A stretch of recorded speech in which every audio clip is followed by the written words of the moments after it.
The learning outcome for this module is to understand how to communicate more effectively in writing.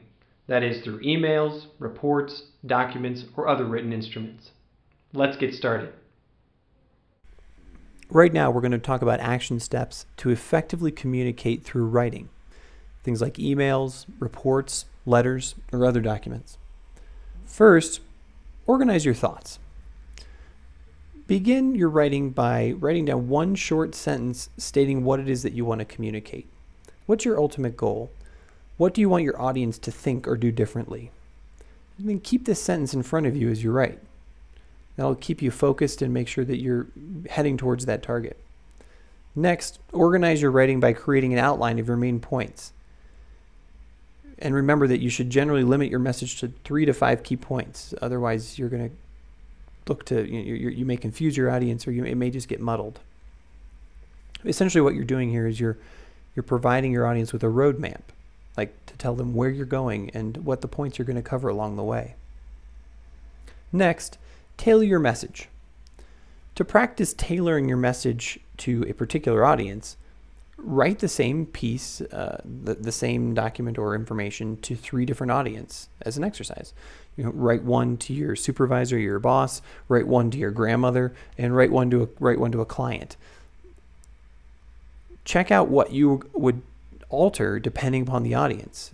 How long it would be, what the style is, how you present data, or how formal you are. And then review the different drafts and ask for feedback from someone who you think is a great writer or is recognized as a skillful writer. Next, make sure that you keep your language simple.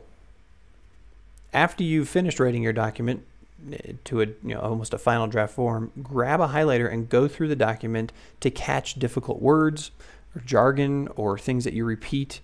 And then when you find this jargon or difficult stuff, write down a simpler way to explain it. For more difficult words, use a thesaurus to find synonyms or other alternatives to that difficult word. And for jargon, make sure that you find a way to explain it without using the jargon term. And if you're unsure, ask someone who knows nothing about the topic and read it to them so that they can highlight places where they're confused or they believe you're using jargon or you're using words that they may not understand. Finally, have a final inspection of your document before it goes out, either a report or an email. When you're finished with your document, you should definitely check its spelling and its grammar for sure.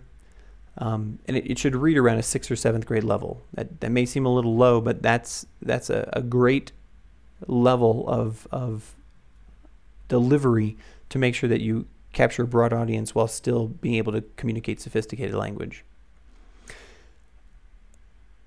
A great trick to catch typos and mistakes in a document is to read it backwards, starting from the last sentence and working your way forward. That way you're not sort of just breezing through the document, you're actually going back and looking at every word.